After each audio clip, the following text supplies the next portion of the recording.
iHeartRadio Broadway, driven by Mercedes-Benz. The best or nothing. Welcome to another episode of Growin Up Broadway, the world's first podcast for theater makers who are young or young at heart. Today's show features from In the Heights, JJ Caruncho, and Broadway's Princess Jasmine herself, Ariel Jacobs. So help me Sondheim. So help me Sondheim. Growing up, growing up, growing up, Broadway, growing up, Broadway. Welcome to Growing Up Broadway. I'm your co-host, Timothy Allen McDonald. I'm your other co-host, S.J. Arniger. So SJ, I understand you have some breaking news. It's super exciting. Tell us. I do. Well, the first is a little on the sad side. Just about an hour ago, the Broadway League officially announced that Broadway will be shut down until June 7th as the earliest of an opening date, which we all kind of knew and was expected to happen, but just seeing it in print is a little hard. But on a positive side, iHeartRadio Broadway is super excited. We just literally 2 seconds ago announced that we're partnering with Broadway Cares Equity Fights AIDS and Disney Theatrical to present on April 13th at 7 p.m. the live stream of the Disney on Broadway 25th anniversary concert. So it's us, it's playbill.com, but for us, you can watch it, the whole entire concert. It's like 75 performers, a huge orchestra, like an amazing, amazing magical concert. But you can watch it on iHeartRadioBroadway.com, YouTube.com/iHeartRadioBroadway, and our Facebook page. And the cool thing is we are pushing it out to our national platform, and there will be a donate button, and all the proceeds raised will go to the Broadway Cares Equity Fights AIDS COVID-19 Emergency Assistance Fund. So we're really, really excited about it. That is so exciting. Yeah. When they were doing that concert, we were doing auditions for Between the Lines, and we have a tap dancing dog in the show, because why wouldn't you? Why wouldn't you? So we had all of the newsies, like anyone who had been a newsie seemed to audition for us, and they were all leaving to go rehearse that event. Yeah. And it was so it's cool. There's a giant Newsies reunion that happens in this concert, and just everyone that they bring back, every single show from the Disney catalog is represented on stage, and it is truly just one of the most magical things you'd ever want to witness, and we're really, really excited to be able to partner with Broadway Cares, especially at this, this moment that we are in time to help them raise money for the Broadway community that is in need. They've raised $1 million to date, and they're looking to raise another $1 million by the time we hopefully go back to work on June 7th. It's fantastic. And, some people don't know that all the things that Broadway Cares does. Mm-hmm. And one of the things that I think is the most moving is they have the homes for retired and senior performers and their family members. And boy, that's really important right now. Absolutely. And people don't know that they also have a clinic, the Friedman Health Clinic, which is so important. I mean, my doctor's at the Friedman Health Clinic. It used to be in my office building. So, I know the importance of just having that at everyone's disposal, especially for our community. So we really hope that we can help them out. And we know that there are other plans in place for Broadway Cares for the next few months. So I hope you all check it out on iHeartRadioBroadway.com on April 13th at 7 p.m. Fantastic. Yeah. So besides that, how are you doing? I'm good. There's a rhythm because we have Teachable Tuesdays. We have our Zoomsicle rehearsals going on, which really is giving me most of my life. It's so much fun to drop into those rehearsals and see those kids just working their faces off to tell this story using Zoom as our platform. Right. And then I'm truly, truly living for JT Fridays. So much so that now we're going to do a Zoom cocktail party afterwards, because we realize that after you do this big event and then you're just, in your apartment, that Right. It was really depressing. So I'll send you the invite and you can join us for it's, after JTF, everyone goes down, you have a beverage and a bite to eat, and you did that day. So we're going to bring that into it as well, virtually. It's so funny because Marty Johnson and I were talking about this exact same thing, because even after you and I would do a podcast taping, we'd either go grab coffee or go to our favorite wine bar and go decompress from the week. And not having that is really hard right now. It is. And I've been chatting with people. Zoom is wonderful and all the other ways that we FaceTime and all that. But it's like being a plant in an artificial fluorescent light bulb. You're just not getting what the thousands of indicators that we get from smell and tiny movements and facial expressions. The other thing, there was a study that my friend Jody Pico read, and they said the other thing is that it's really weird to see yourself in the screen, and that makes your body and your mind go, this does not compute. Right. I was presenting a whole thing to my company, and everyone goes away with the app that we use. It's called Teams, and so I only present to a green dot, and I was like, I'm so used to performing with a live audience and former performer. So performing to a green dot is what I equate to like when people make the animated movies and they basically have to chase the ball on a string as like the monster that they're chasing. That's kind of how I feel right now. Yes, that's a good metaphor. I would totally agree to that. So should we get to our first guest? Yes, we should. I'm very excited. Please welcome founder and executive artistic director at Bay Area Children's Theater, Miss Nina Meehan. Welcome, Nina. Hello. Hi, Nina. How are you? How are you doing? I'm good. Hi, SJ and Tim. It's so good to see you guys. Oh, wow. It's amazing how much faces mean right now. It's so incredible. It's so important. It really is. Nina, so in New York, we've been sort of carrying the banner of being at the epicenter for this virus, unfortunately. But we know that, I'm a Northern Californian at heart and originally from, but we know that San Francisco looks to be the next place. How are things there? Yeah, so in the San Francisco Bay Area, we've been at the shelter in place now. I think this is week 4. And schools have been shut down. I have to say this community is incredible. People are flattening the curve. They're sheltering in place. They're doing the hard work, which right now the hard work means staying at home. And watching my community on, my friends on Facebook and my community at all my kids' schools, everyone is pitching in and working together and figuring out how to make this as easy as possible and really supporting our doctors and nurses and first responders in an amazing way. The community effort is incredible. And how is it for you? I mean, you're so used to being with such a large group with your program. I mean, how are you kind of coping with changing strategies right now? Yeah, it's been pretty crazy. I mean, Bay Area Children's Theater serves the entirety of the San Francisco Bay Area. We serve about 175,000 people per year normally. So to suddenly, have to basically in one day, it was the same day Broadway shut down. It became clear we shut down everything.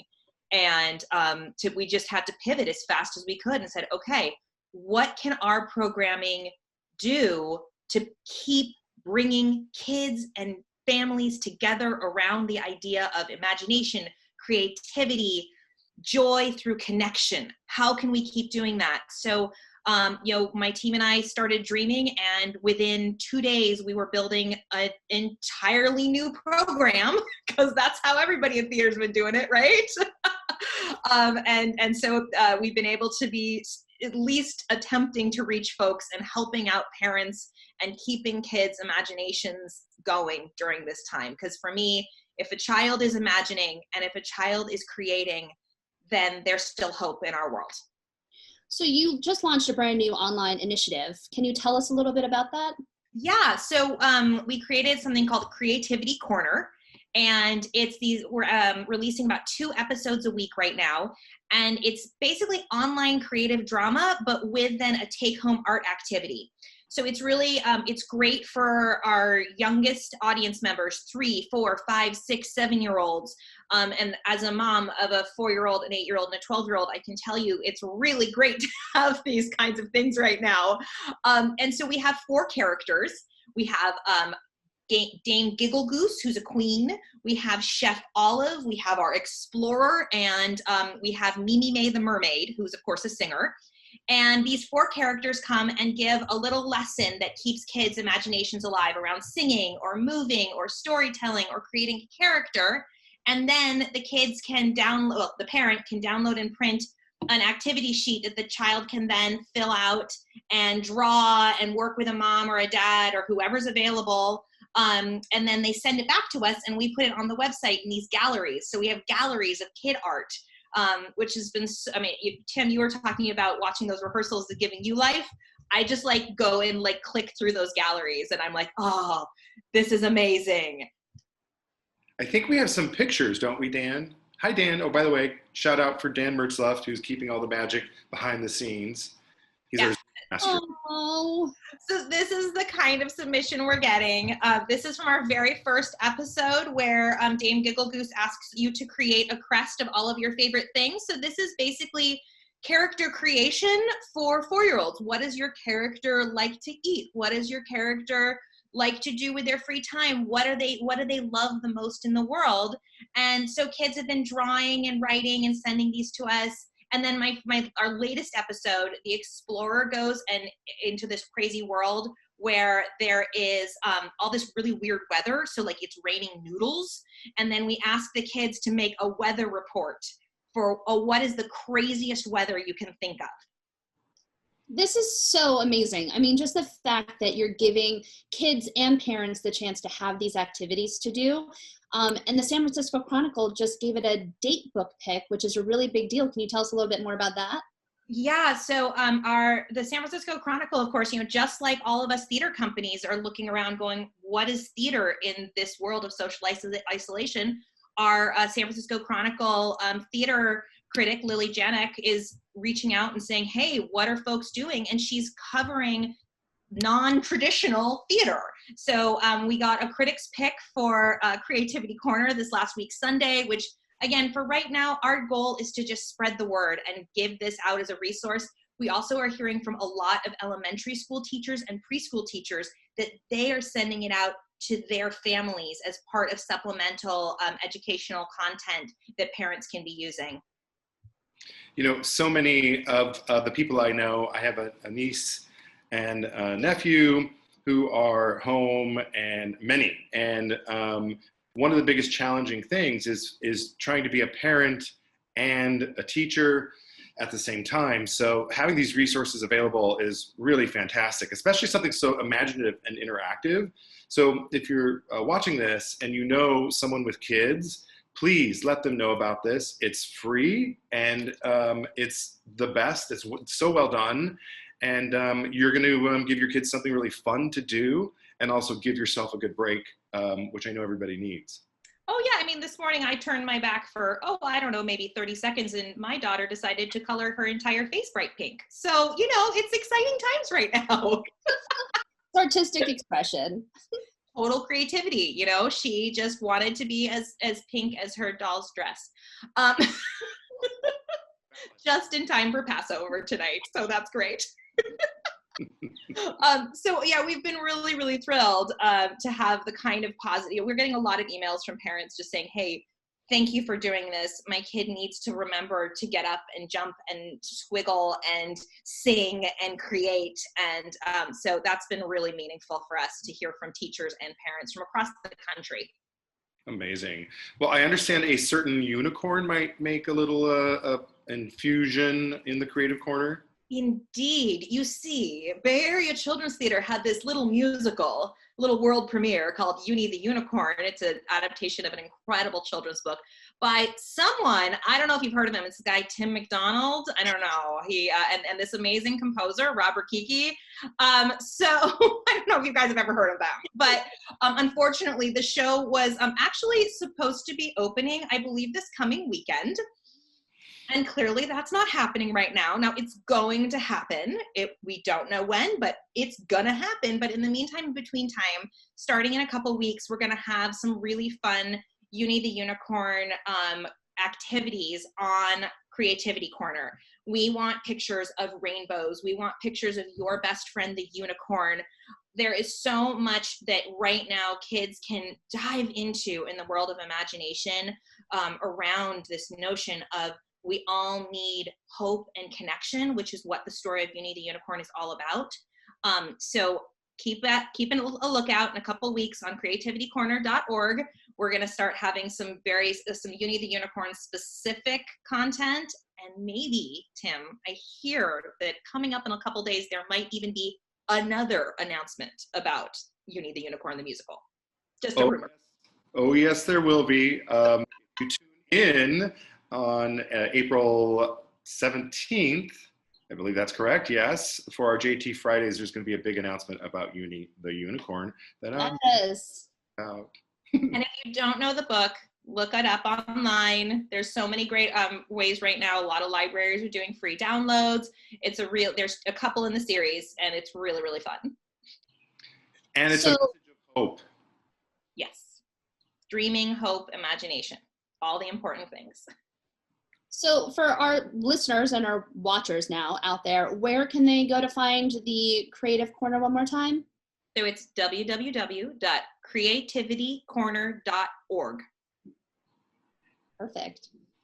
So thank you so much for joining us, Nina. I really appreciate you taking the time, and Tim and I both wish you well and hope everyone stays safe in California. And we're here for you guys if you need us. Thank you. And we are sending all the love and all the good thoughts to New York. We know that you guys that it's rough right now, and we are just sending all the positive thoughts we possibly can, and stay strong, stay safe, stay healthy. Okay. Thanks, Nina. Thank you. She's good people. Such good people. You figure you've known her forever. I've only known her for the last few years, but what she does at Bay Area Children's Theater is absolutely incredible. And she built that organization from scratch. Like when I was a kid growing up in Northern California, there was nothing like what she has created in such a short amount of time. Absolutely. She's absolutely amazing. So amazing. Should I say amazing one more time? Amazing. Amazing. All right, well, let's welcome our next guest. I'm so excited for them. It's JJ Caruncho and Ariel Jacobs. Drum roll. Here they come, here they come, here they come. Hey! Hi, guys. Hello, hello, hello. Hi. How you guys holding up? We're doing good. We're holding up. We're good. We're in Miami right now. Hunkering down here while everything's going down. Yeah. And how's the mood in Miami? How's everybody there? It's good. I mean, we haven't been out very much, so I don't really know. I know in the area that we've been in, everybody in my family down here, because I grew up down here before I moved to New York when I was 18. But everybody down here is safe and sound, and we're both feeling pretty zen about the whole thing, actually, I think. We've had a lot of Zoom calls. Actually, his birthday was 2 weeks ago, and his sexy grandma, we call her that, she turned 92 Why the is she called next sexy day. grandma? And then people meet her and they're like, oh, yeah, I see why. Actually, Tim, you know, because you saw her at the wedding. Oh, I watched her dance. Oh my goodness. The last song of the night. She belted out a bunch of big Mexican ballads, and so so her birthday was the day after JJ's birthday, and we had a big Zoom party on both days. So we're still staying connected. Yeah, like we can. Do you guys have any tips for how people should be coping right now? Do you have any good tips for us? Being grateful for what you can be grateful for. I'm just grateful that we have internet capabilities. We can still Zoom and FaceTime with our friends, and we try to meditate every day and do breathing exercises and be present. Yeah, there's also something that I don't know if this will help everybody, but I know that it helps me a lot. And this, I know I learned this from kind of two worlds at the same time, which is acting and martial arts at the same time, which there's an idea called yielding flexibility, which means commit really hard, but don't attach too much to if it goes well. That however stuff goes, there needs to be, there's hard lines on soft lines, and if something's pushing really hard this way and you push really hard, you get tired, but if you move out of the way, it falls. And that's the same thing as in surfing and lots of different worlds that I like. And this is a really, really big wave where if you try and be I'm going to be Poseidon, you're going to get crushed. But if you're yeah, wow, I paddled out and the day happens to not be great weather. So what are you going to do? You're going to swim and you're going to try and catch waves and get back to shore. But you kind of just have to be, because it's the issue is too large for us to actually do something about. So obviously there's a lot of stuff to stress about, like finances, and we're worried about everybody and hoping everybody is okay, and our families and everybody's families and all of you. But at the same time, there's also not something helpful about worrying to a certain extent about the overall, because it's on such a massive global scale. It's You like can't an control asteroid. It's it. like, what are you going to do? So on another extent, there's something about separating and being like, we're out here, it's bad weather, and we just have to paddle. Yeah, I've been really focused on achieving little goals, and that makes me feel like something has happened positive in a good way, and not worrying about too much about the future, just being in the moment and accomplishing something good every day.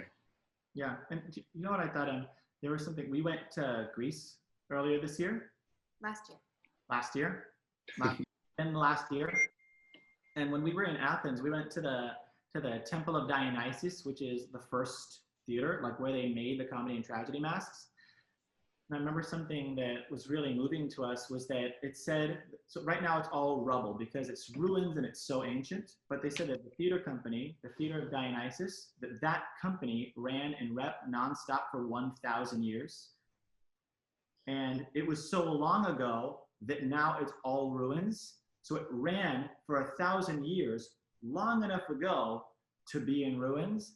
And so there was also something really moving about being there. And I think that to me felt like it applied to life a lot, and also to acting, to be like, oh, we're all members of the Theater of Dionysus, and it's so much bigger than we, like the time is so expansive.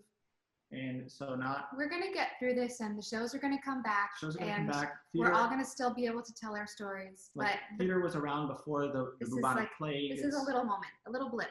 And it's like, it's a big blip, but compared to like the enormity of time and something like the theater and the arts, it's just like, the coronavirus is big, but the arts and community and life and society is bigger. Mm-hmm. So Absolutely. You got married just about 4 weeks ago. I was there with Stephen and Jody and our director, Jeff Calhoun. I think we have some pictures, Dan, yeah? These are high quality from my phone. So pretty. Thank you. It was a really fun surprise to see the dream catchers back there, because we didn't know what they were going to do, how they were planning everything. Yeah. We hired a wedding planner. This was in Mexico, in Tulum, and so we hired a wedding planner to create everything. We just sent them ideas of what we liked, and then one of the things I kept mentioning is dream catchers, how much I love dream catchers, and I thought that they were going to hang them from the ceilings in the dancing area, but no, they actually made the entire backdrop out of dream catchers behind us, and it was so beautiful. And we told them we didn't want to, they were like, do you want to be part of the design process? We said, no, we want to see it at the wedding. So we didn't know what we saw it when everybody else saw it.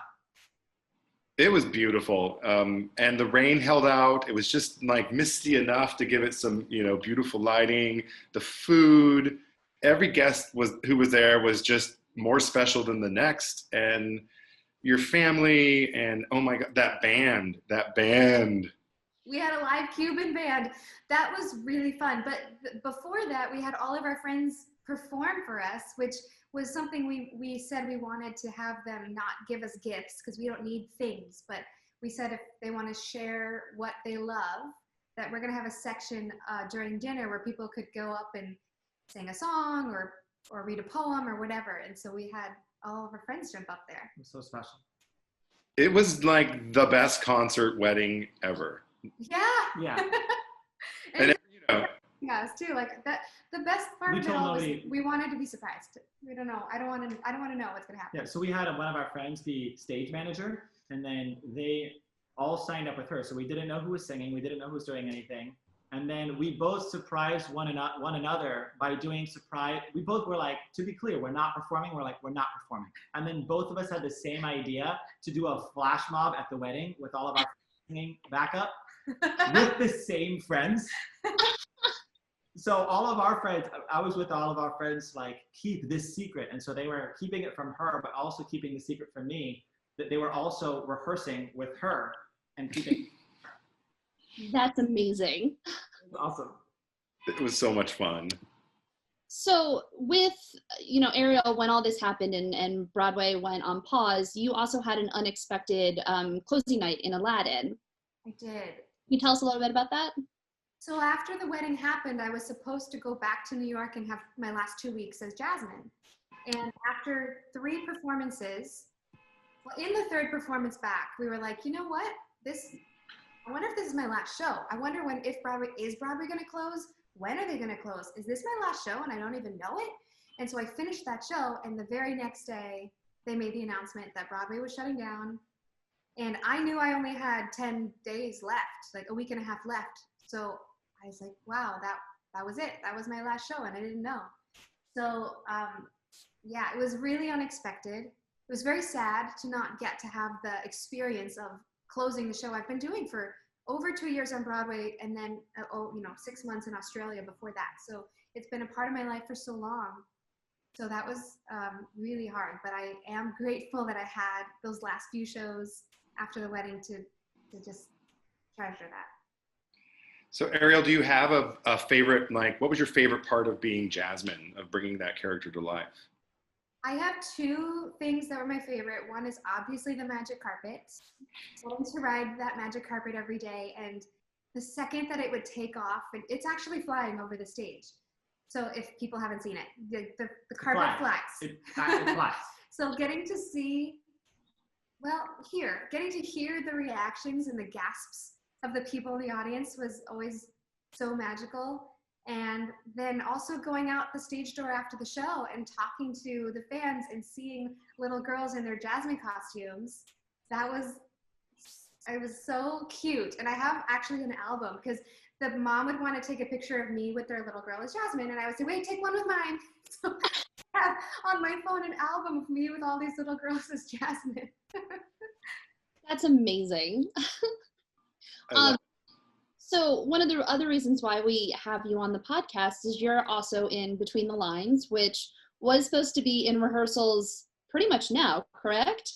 Correct. Mm-hmm. So Tim knows this, but I'm a huge fan of Between the Lines. I've been a huge fan for 5 years, it feels like. It was set to start previews at the Tony Kaiser Theater at Second Stage.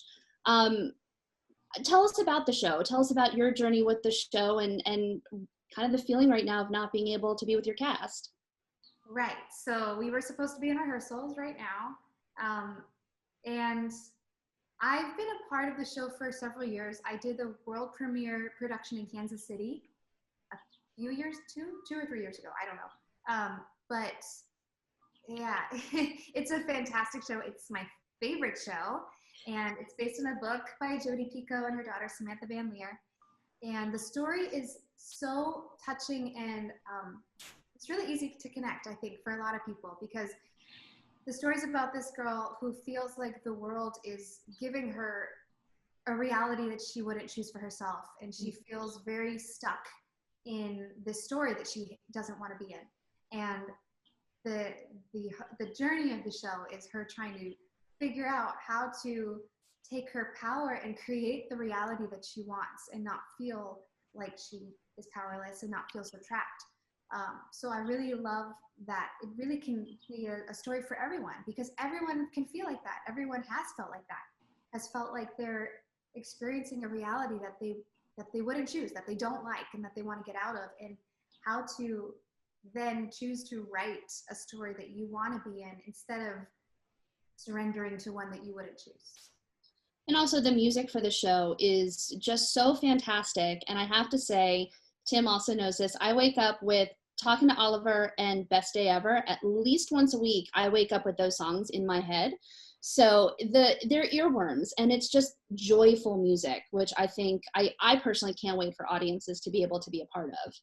Yeah, you saw it in Kansas City too. I did, yeah. I saw it 7 billion times in Kansas City. It's also, I think, my favorite musical. It ties with In the Heights as being the 2 shows that I think are like the most important shows to me I've seen.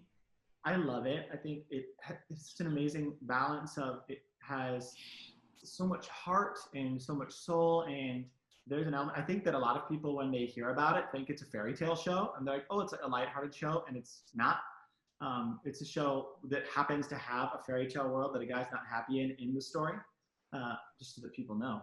But I remember loving it so much. I've never cried so much in a musical.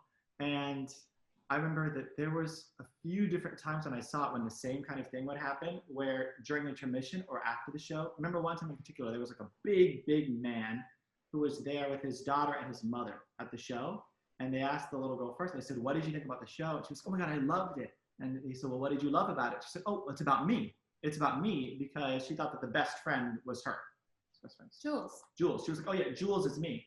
And then she's like, Daddy, how did you like it? And he was like, oh no, I loved it. And he said, how was it? Because it was about me. And he's like, what? He's like, oh yeah, because Delilah is me. That's actually, I was the same. And then they asked the mother, it was 3 different generations, and she said the same thing, and it melted my brain. I've never seen it happen. And she said, no, it's the same. It was about me. And they're like, oh, why? Because the librarian? And she's like, no, Delilah's me. And all 3 generations thought that the show was about them. And I was like, that is something I've never seen happen in any musical except for In the Heights, which, as we know, because we've both been in, when people do that show and people see that show, there's like something magical about being in the audience or in the cast of that show. And this is the only other show I've seen that does that. So Tim, as the librettist of the show, how much of the role of Delilah is actually written specifically for Ariel?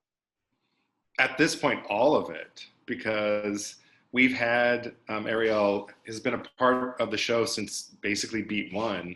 And she's one of those performers who, look, so as a writer, I work in only 2 dimensions. And then even if I write something for film or television, it's still 2 dimensions. But theater is 3-dimensional. You bring a character to life where you can see them breathe. You can you smell what it's like to be in the room. And Ariel just has infused this character with so much vulnerability and likability, and sort of like this. This character's going to make it, because and you root for her, and it's because of what Ariel has infused in the character. You just fall in love with her from the first moment. She talks about, graphic novels, Dostoevsky, the things that she used to read, and then now she's reading a fairy book tale, for early readers. From the moment she comes on the stage, you're just ready to take that journey and learn with her. It's been a true honor. Been a true honor. So Ariel, why are you also drawn to this character of Delilah? I love that she, like Tim said, she's vulnerable, but being on the inside, it feels like she's strong. It feels yes. Like she's enduring so much, and then she keeps trying things. She keeps trying new scary things and putting herself out there in ways that feel risky. And I feel like she's so brave in that way, even though she's having to deal with all this stuff that she doesn't want to deal with. She doesn't feel like she's, giving up. When I love that about her. I also love in playing her as an actress that it's the very first time I've been able to be both the character and the narrator of a show, and breaking that fourth wall and explaining what's going on to the audience and going in and out of those 2 worlds has been such a challenge and so much fun. Well, the other thing that's interesting is that, here Ariel, who's been playing Jasmine for the last several years, and which is a very strong, knows who she is from beat 1, and Ariel is somewhere between the 2 characters as a person, from my point of view. But she walks into the rehearsal room and she's the Ariel we know and love, and is confident and strong. And then when she assumes his character, I don't even know if you're aware of this, I'm sure you are, but her whole she looks like another human being. It's like she has shape-shifted into this other human. And it's the part of it for me that I find so mind-blowing and fascinating. Just the way you carry your body, the whole thing. And it's not like, actor nonsense tricks. It's like she shapeshifts and becomes this other human being. Thank you. It actually feels like that. It does. Well, for one, I sat through the first run through with the cast at the 52nd Street Project, and the cast is phenomenal. I cannot wait for people to see Between the Lines. It is truly just one of the most magical shows. Again, I've been such a huge fan for the last 5 years with what I get to see at JTF and other events that you guys have been at or performed with. So to follow you guys, you can check out all the updates and hopefully all the new updates with the show, betweenthelines.themusical.com.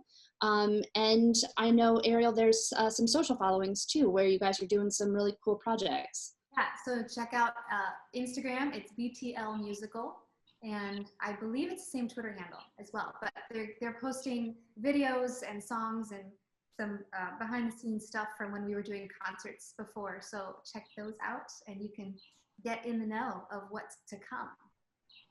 I also want to give a shout out to our producer, Daryl Roth, because she loves this show and she's fighting so hard for us.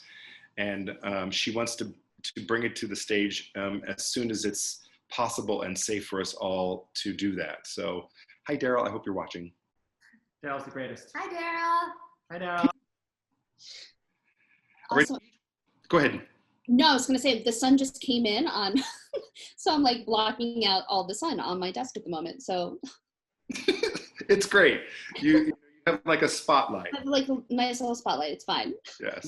Like a fairy glare. All right, so each week we ask our guests to take a special musical theater quiz. SJ and I are just going to throw a bunch of random questions at you and just give us the first thing that pops into your mind, okay? Okay. All right, on your mark, get set, go. What's your favorite musical of all time, JJ? Between the Lines. Between the Lines. Okay, funniest or most embarrassing thing that's ever happened to you live on stage, Ariel. I was in Wicked on Broadway. I was playing Nessa Rose. I was stuck in a wheelchair. He was at the performance watching, randomly. My microphone gave out. And so I need to sing this really, it's part of the plot. I can't stress how important this moment was for the show. Something happened that I have to act and sing out, and the audience can't hear me. It's over 2,000 people at the Gershwin Theater. So my microphone gave out. I couldn't stand up and get a mic because I'm in a wheelchair. So I was stuck there, and my friend, Robin DeJesus. The stage manager ran a microphone, handed it to Robin DeJesus, who's playing Bach, who's just like, oh, I guess I have this now. Then Robin DeJesus, Scared of her.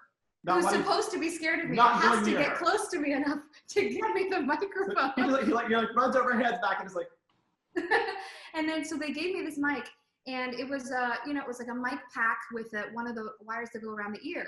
And I don't have pockets. I have a dress with no pockets. So, and I'm supposed to do all of this choreography, and I couldn't hold the. And it was in the moment, if you guys have seen it, the moment where the thing happens with Nessa, it was that exact moment, like the music was happening. It wasn't before, it was while, like the conductor's just there like. So I'm singing, I'm having to figure out where to put the mic pack, how to put the wire and mic around my ear while singing and screaming at my sister Elphaba. And so what I did was I was singing, I wrapped the microphone around my ear. I had a pack and I stuffed it up my sleeve. It had long sleeves of my dress. So I stuffed it up my sleeve and I did all the choreography and I kept going, and it was fine. No pauses. It was fine. We did not stop the show. We didn't No drop any pauses. lines. We didn't drop any music. Nothing went wrong. There was applause. People in the audience were like, because they're like, oh, this is happening. It was the most Live theater. It was the most like theater actor superhero thing I've ever seen anybody do, is her doing that in that show. Live theater. That's amazing. Yeah. Mine is probably the opening of Act 2 in Into the Woods that day when I forgot. I thought it was the champagne bottle. Oh, you thought it was okay. It's a tie then. It's a tie between we were in Into the Woods together playing the baker and baker's wife. And so it's time for Act 2, and I need to say, into the woods, it's always fun. You think you'll last you through, and then into the woods you go again. And I have basically every third line is mine, and it's all solos. And I, for some reason, and my baker was like we played him like, instead of kind of being kind of like, we played him like, I was like bold and I had a big beard, and he was like a guy who's like working class. That's how we decided to do it. So he was like a very confident guy, but just not emotional, right? But so I walked forward and I just forgot every word to the show, but I very confidently before and I said, into the woods it's always when, at least again and again you go, into the woods you go again to go to the woods again. And then people and it was our choreography was like dun dun dun dun dun, hit the pose, and everybody freezed, and I was there like, those were not the words. I was like, all right, get it ready, time to go for the next one. I'm in. And then I said like the opening of the first one, and then I got to the next one. I was like, nope, that's not right either. And I turned around and I had to spin around and see Little Red walk by me, and she looked downstage to me. She said, Now, what are you doing? And then I literally messed up every other one. And then the time for that is another time that we started a show together. We get to work together all the time for some reason. We were doing Usnavi and Vanessa in the Heights. And there's the big champagne scene where he can't open the champagne. He cannot pour it, is the thing of the song Champagne. And so there's this bottle of champagne. I get the gold stuff off. The French says, are you Snavi? Are you all right? I say, I'm fine. I'm trying to open this champagne. You see the twisty thing that's broken, but I'm going to open this damn champagne. And then I'm sorry that's the lyric. I didn't write it, this curse word. But I took off the thing, and they had given a real glass bottle, and the entire neck broke off of the thing. So it was the glass top just opened. So when I did that, it was very open, and everybody gasped. And she said, Usnavi, are you all right? And I had to sing that I couldn't possibly pour the champagne. And I on the spot, I said, I'm fine. I'm trying to service this champagne. You see the neck, the thing, it's broken, but I'm going to service this dang champagne. Yeah, he changed the lyrics on the spot in rhythm. And people in the audience were like, yes! But, awesome. Yeah, I have so many stage fails, so I could do this one all day. That's fantastic. You guys have won the best story. We've asked this of a lot of people, and you guys are right now the reigning champions. Yeah. If you could play any role regardless of gender, which would you choose, JJ? Okay, so we decide. I'm going to gender. A gender one. Mrs. Lovett and Sweeney Todd. Yeah, Arielle. Hurry. I like Quasimodo, and I also like Evan Hansen. Oh my gosh, I would love to see you. First of all, Mrs. Lovett, yes, but I would love to see you as Evan Hansen. Crush it. Yeah. All right. Your question, Tim. Yeah. Who do you want to be when you grow up? Okay, I feel like I want to be me, but like happy with a lot of money and having created a lot of art and living somewhere by the ocean or by a lake with lots of trees. But I also really love Jane Goodall because she's saving the planet. Yes. So my answer is me, but also Batman. But if instead of during the day, if instead of him being Bruce Wayne, if he was Hugh Jackman, with Hugh Jackman. During the day. You want to be Hugh Jackman during the day, and then at night, Batman. Like protect the streets. Like, but during the day, Hugh Jackman. Yeah, Hugh Jackman. I think that answer wins over anything else. Man is my dream. But I love that it's Hugh Jackman by Bruce Wayne is kind of boring. I get it, but Hugh Jackman is life. Yes. Hugh Jackman is life. He's the best. All right, if you could only eat one thing for eternity, what would it be? Me? Yes. Soup. Any kind of soup. I love all soup. Mm-hmm. And what else? Popcorn and vegan pizza and Thai food. JJ? Grapes. Really? Grapes for life. This wasn't covered in your pre-marriage counseling. I mean, come on. I know he likes fruit. Fruit bowls are his favorite food. Every time that I eat a grape, I'm like, I can't believe that the universe, that Mother Earth was just like, here you go, humans. I think you also say that about sweet potatoes. But like sweet potatoes, you have to create. But grapes are just like magical earth Skittles. They're just off the tree. They're like, oh, money doesn't need to grow on trees, and neither do Skittles, but grapes do. I mean, Okay, This is by far my favorite episode of Grown Up Broadway ever. Yes! Ever. Grapes are Mother's Nature's Skittles is I need that on a t-shirt right now. Tim, I think that should be a lyric in any show you create going forward. Yeah. Also, I didn't realize that Blake is life is apparently my slogan. I've said that Hugh Jackman is life. I've said between the lines is life and grapes are life. But also Hugh Jackman is Batman watching between the lines. With Eating grapes. Everybody eating grapes. You're going He's the too most- far. Too far. Like mind blown. Yeah. Let's make that happen. Yeah. We're inviting him. All right, last question. Alan Menken or Samsel and Anderson? That's not fair. Easy. I think it's an easy answer. Okay, you go. Give your easy answer. I think it's an easy answer. So like Alan Menken, I think people don't give him enough credit. But the answer's not Alan Menken. It's three sentences. So it's a paragraph. One. It's Alan Menken, I think, is one of the greatest musical theater composers of all time, and people don't think about him like that, I think, often in Broadway, but there's nobody whose music, because of how soulful it is, but relatable it is, and how joyous it is, and how much, like, there's so much hope and dreams in it. People all over the world, like, entire cultures and mythologies for, like, kids around the world and their ideas of right and wrong and chasing their dreams are shaped around Menken. Two. So him having been there, I think Samsel and Anderson feel like the lineage. For me, they feel like oh, who's Sondheim now? And you say so and so. People like who's Alan Menken now for this new generation? I think it is Samsel and Anderson. Three. No, so I think that they're like the same ultimate lineage. They feel to me like Yeah, that feels true. That feels true.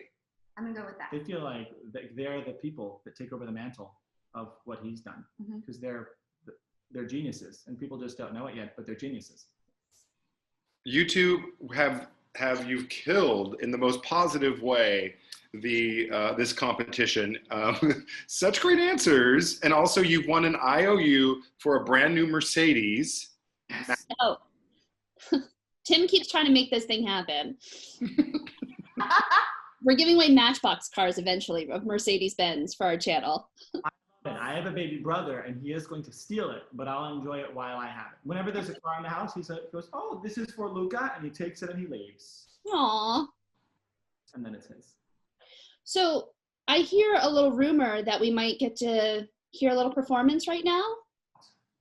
Are you ready for a song from Between the Lines? Let's do it. Okay. Do it. Do you ever imagine what it would be like if we could actually be together? Constantly, day and night, waking up beside you, marveling at your beauty. In the early sunbeams, I'm overjoyed. Wait. So we'd be like in the same bed? Of course, is that not how they do it on your world? Yeah, but you're missing a few steps. Like? Like weekends, going on adventures, maybe watching movies, laying on the sofa and holding hands. Who is this movies? And why must we watch it? Oh, Ollie, you have so much to learn. We're face to face. In the same time and space. It can't get any better. We'll finally be together in my perfect world. You are next to me in my perfect world. I feel happy at last. The future is clearer while holding you nearer. I love how you fit into my perfect world.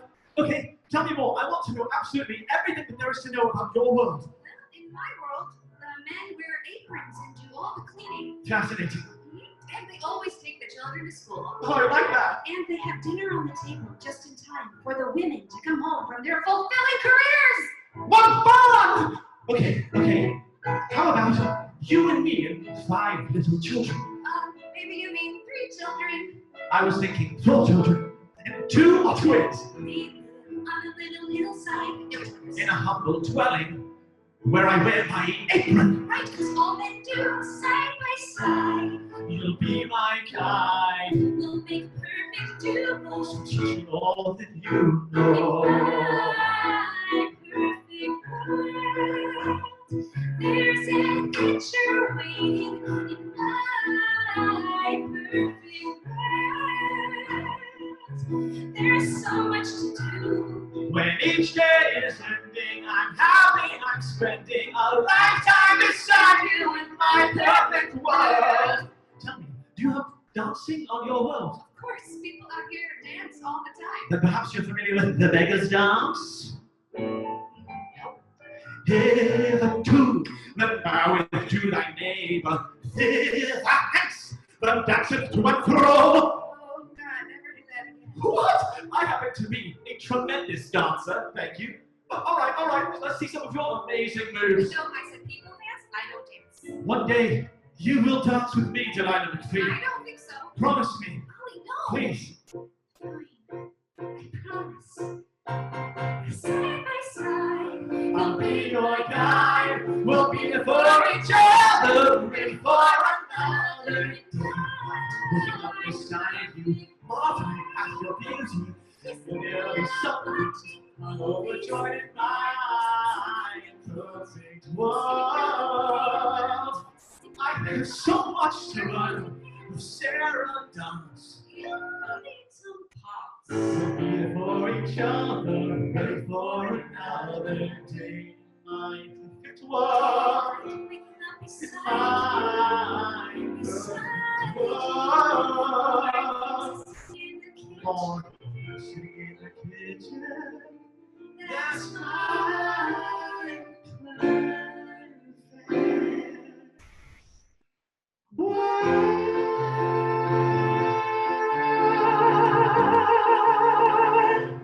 Just one time in that step. No. Yay! Huzzah! I love that show. I love it. Love it. I love it. Turning off our mics. I cannot hear anything from you. Hello. So good. Thank you. So I hear you also have a little announcement to make as well about something happening on Friday. Oh, yeah. Do we, Tim? Do we? We do. The two of you are going to appear as our special guest on JT Fridays, live at 4 o'clock Eastern Standard Time, where we produce a little mini junior theater festival and broadcast it out on our iTheatrics Facebook page and on our iTheatrics YouTube channel. So everybody tune in and check it out. It's going to be incredible. I know that you're going to sing another number from Between the Lines, maybe. We'll sing a different song. Yes. Yeah. I can't wait. I'm so excited that you guys are coming on Friday. Thank you so much for taking the time during this crazy time to join us for the Growin' Up Broadway podcast. Tim and I really appreciate it. Thank you for having Thanks for us. having us. And it's What- been such fun chatting with you guys. What a joy. You're both awesome. Also, the opening theme song, who's singing it? Luca Padovan. We knew it. We knew it! We knew it was Luca. Oh, just wait, because we have not one, but two. We have an opening theme song and a closing written by Dan Mertzluft, our Zoom master. Hey, Dan. Is the closing one Luca also? It is. That opening song, he was killing it. We were like, who is that? We were like, that's Luca. Just one word, Luca. Okay. Luca. Well, thanks, you guys. I'll see you on Friday. Yay, I can't wait. Thanks, guys. Bye. Bye, guys. That was so much fun. They are just joy. Literally, just pure joy. I have to say, I know we've had so many wonderful people on our podcast, but this has been, I think, my favorite podcast so far. Yeah, I would have to say, I mean, we're not supposed to have favorites. We're not. But this is my favorite. Yeah. So that's today's episode of Growin' Up Broadway. Thank you so much for tuning in. And I'm your co-host, S.J. Arniger. And I'm the other co-host, Timothy Allen McDonald. We hope you tune in next time. The podcast goes live every Thursday on iHeartRadioBroadway.com. Yes, and if you love it, write SJ and tell her. And if you hate it, Never Don't. mind. Go out there. And make the world Wait. Before we go, Yes. don't forget to tune in on Monday, April 13th at 7 p.m. for Broadway Cares Equity Fight Dates and Disney Theatrical, Disney on Broadway's 25th anniversary concert, live streaming on iHeartRadioBroadway.com. That's a mouthful to say. It is going to be such a mind-blowing show. It is going to, everybody should just start your viewing parties now. Absolutely. All right. Do you want to? Just go out there and make the world a better place one musical at a time already. Come on. May the Schwartz be with you. And also with you. Bye, everybody. Bye, guys. Growing up, yeah, we're growing up.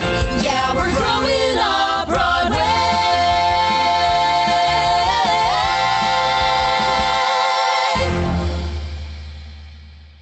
iHeartRadio Broadway, driven by Mercedes-Benz. The best or nothing.